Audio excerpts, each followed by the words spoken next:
Okay, so those were the mixes, but don't go away just yet. Before I finish this, I wanted to quickly go through some of my other vinyl copies of Empty Sky, the UK copies, plus other copies that use this album cover design, which was done by David Larkham, because I love this original sleeve design so much over the alternate sleeve design prepared for the 1975 reissue, most copies of that having been released on MCA.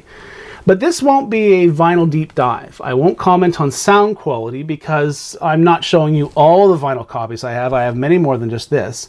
And I haven't really yet made any sonic comparisons since upgrading my my system earlier this year. Okay, so this is a quick kind of show and tell. And we'll begin with this. This is my earliest copy, because this mono copy, of course, is not mine. So all my copies are stereo. This is my earliest one, and I mentioned this earlier in the video. It is in a second state mono sleeve, and it has a gatefold, like most sleeves did. I don't know if there was ever in any territory with this style cover. I'm not sure there was ever just a single pouch sleeve version of this, but anyway. This is the stereo copy, and you'll see that it has the same pressing ring on it as the mono copy that Alfonso has lent me. And like I said, it's also solid black vinyl. It's not translucent, same as the mono copy. I'm not sure where it was pressed. Like I said, both have the same pressing rings. They're not the pressing rings that I know slightly later on came from the Pies Tranco plant, which incidentally was the same plant that began using around 1971, late 71, early 72, that translucent vinyl compound. So distributed by Pie Records, okay, but maybe they had more than one plant. Maybe these were contract copies. I don't know, but they're solid black, and they weigh about the same. I made that point earlier. This weighs about 175, 176 grams. The mono copy, if I recall, weighs about the same. And of the copies that I have in my collection that I own, this is the heaviest. So that's nearly 180. Only the 2017 Mercury reissue or remaster outweighs this, and that's about 185, 186 grams, my copy anyway. So yeah, I'm convinced that this copy here was pressed around 1969, maybe early 1970 at the latest.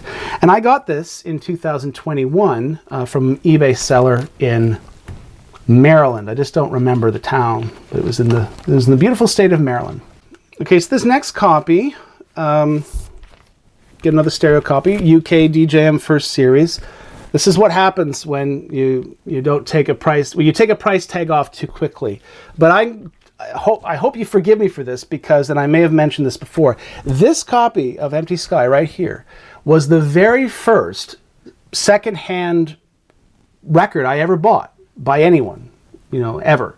Elton John or otherwise. And I got this in March 1994 at Blue Streak Records in Peterborough.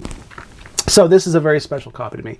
I forgot to mention, stereo copy, this other one, A2, B3, lacquer numbers. This is A2, B3. It is translucent.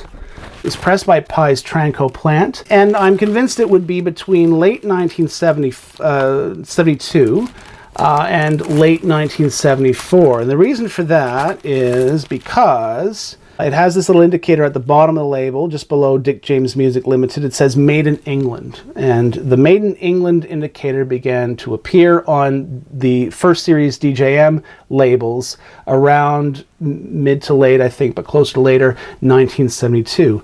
I know it's not any later than 1974 because, well, I'll get to that when I show you my next copy, which is this. And the sleeve is in putrid condition. Okay, I get that. I'm not proud of the sleeve. It's not my best copy, but the record is in great shape. It's a silent copy. Sounds very good, despite it being obviously a later copy from the UK first series. And it has labels that I like to call, well, actually I'll just hold it up in the the MoFi bag. It has labels that I like to call DJM Silver. So basically it's the first series DJM Records label, a UK design.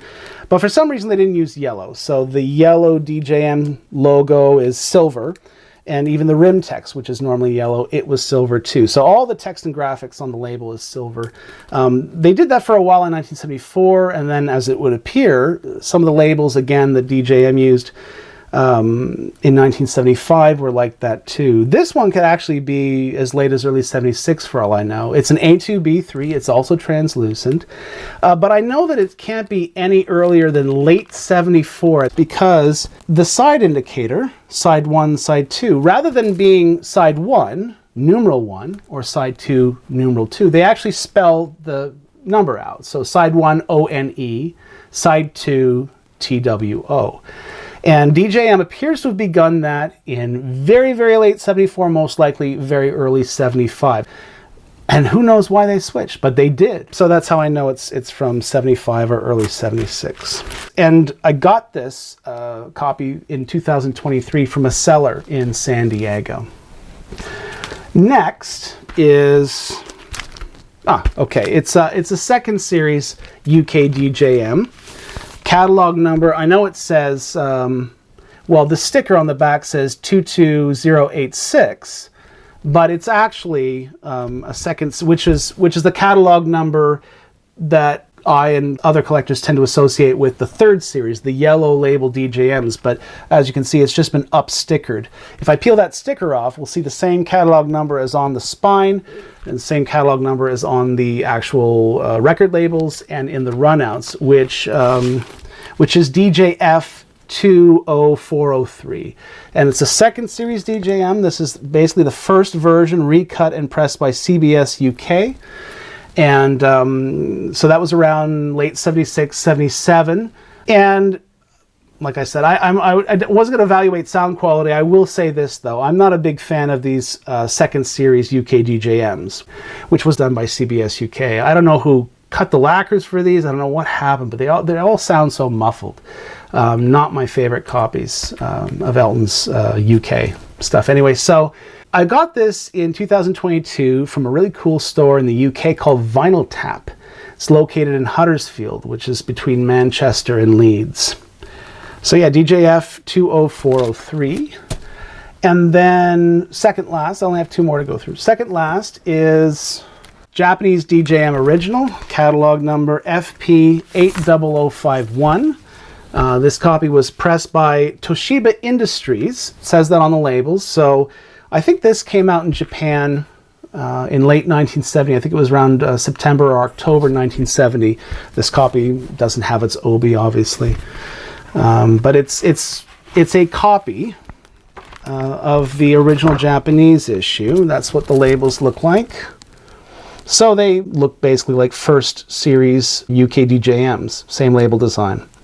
But again, it says Toshiba Musical Industries at the top and not Toshiba EMI. It was in 1973 that EMI, who already owned Toshiba for a few years anyway, but in 1973 they began to insist that EMI appear at the top of the label in the rim text. So this would be between 1970 and 1972. It also comes with an additional booklet. No additional pictures, just the lyrics in Japanese. And I bought that in 2021 from Face Records in Tokyo, Japan. And I believe in an earlier video I told you about Face Records. I have bought so much of my Japanese Elton stuff from Face Records online. Obviously, I don't fly to Japan to do that, but they do great business. I like them a lot. And so last but not least, the 2017 remaster or reissue, which thank goodness used the David Larkham, the original UK David Larkham sleeve, and reproduced the gatefold.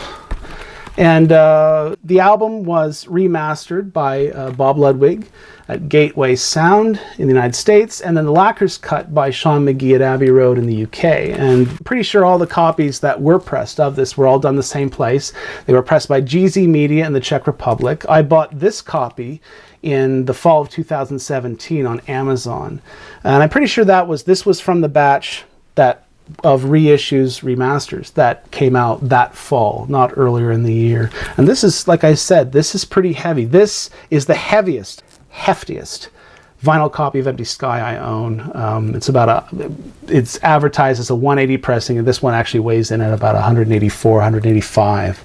So, and it's great. It sounds great. I said I wouldn't comment on sound quality, but it sounds really good. So that's it. Thank you for watching. Now, to hear the full 1969 mono mix of Skyline Pigeon, I've begun a second YouTube channel, just for rare recordings that I want to share with others, so audio only.